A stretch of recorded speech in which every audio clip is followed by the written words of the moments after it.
Petinggi Hamas, saya tantang Israel catat pencapaian militer lapangan selain bunuh warga sipil. Pejabat senior Hamas Ghazi Hamad meledek kemampuan militer Israel setelah perang besar-besaran berlangsung 1 bulan di Gaza, Palestina.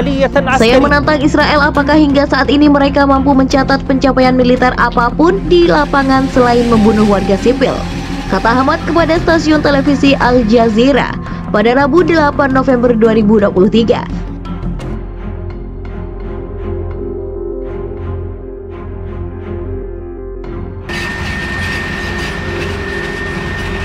Gaza tidak bisa dipecahkan dan akan tetap menjadi duri di tenggorokan Amerika dan Zionis, katanya lagi merujuk pada Amerika Serikat dan Israel. Perang besar di Gaza pecah setelah Hamas meluncurkan serangan mengejutkan pada 7 Oktober yang diberi nama Operasi Badai Al-Aqsa, menewaskan lebih dari 1.400 orang dan ratusan lainnya diculik.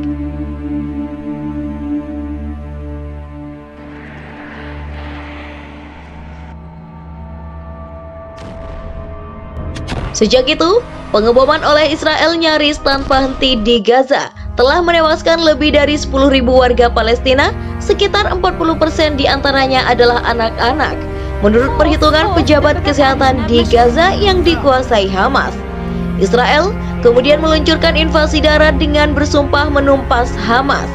Belasan tentara Israel tewas dalam operasi darat, menambah total prajurit Zionis yang terbunuh sejak 7 Oktober menjadi lebih dari 300 orang. Komentar petinggi Hamas itu muncul ketika Israel mengatakan pasukannya telah menuju ke jantung kota Gaza yang padat penduduknya.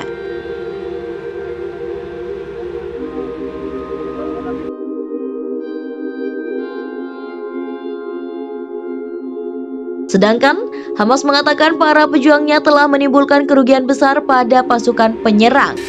Menteri Pertahanan Israel Yoav Gallant mengatakan Israel memiliki satu target teroris Hamas di Gaza: infrastruktur mereka, komandan mereka, bunker, ruang komunikasi.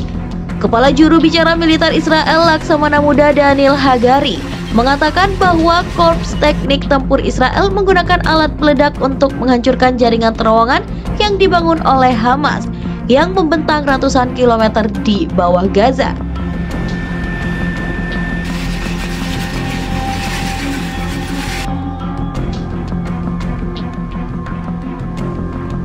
Sebaliknya, sumber-sumber di Hamas dan kelompok militan jihad Islam Palestina yang terpisah mengatakan tank-tank Israel menghadapi perlawanan sengit dari pejuang Hamas yang menggunakan jaringan terowongan untuk melancarkan penyergapan. Tidak mungkin untuk memverifikasi klaim medan perang dari kedua belah pihak. Israel telah menyuarakan ketakutannya bahwa operasi militer dapat semakin membahayakan para sandera yang diyakini ditahan di terowongan. Israel mengatakan mereka tidak akan menyetujui gencatan senjata sampai para sandera dibebaskan. Hamas juga bersikeras tidak akan berhenti berperang saat Gaza diserang. Washington mendukung posisi Israel bahwa gencatan senjata akan membantu Hamas secara militer.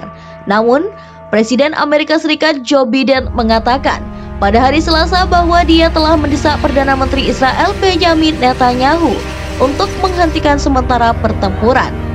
Israel sejauh ini masih belum jelas mengenai rencana jangka panjangnya jika mereka mencapai tujuan yang dinyatakan untuk mengalahkan Hamas. Dalam beberapa komentar langsung pertama mengenai masalah ini, Netanyahu mengatakan Israel akan berusaha untuk memikul tanggung jawab keamanan di Gaza untuk jangka waktu yang tidak terbatas setelah perang. Namun, para pejabat mengatakan Israel tidak tertarik untuk mengatur daerah kantong Palestina tersebut. Gallant mengatakan bahwa setelah perang selesai, baik Israel maupun Hamas tidak akan memerintah Gaza. Sementara itu, sayap militer Hamas Brigade Is-ad-Din Al-Qassam mengatakan pada Selasa bahwa mereka menembakkan rudal ke Tel Aviv dan sirene roket terdengar di beberapa kota Israel.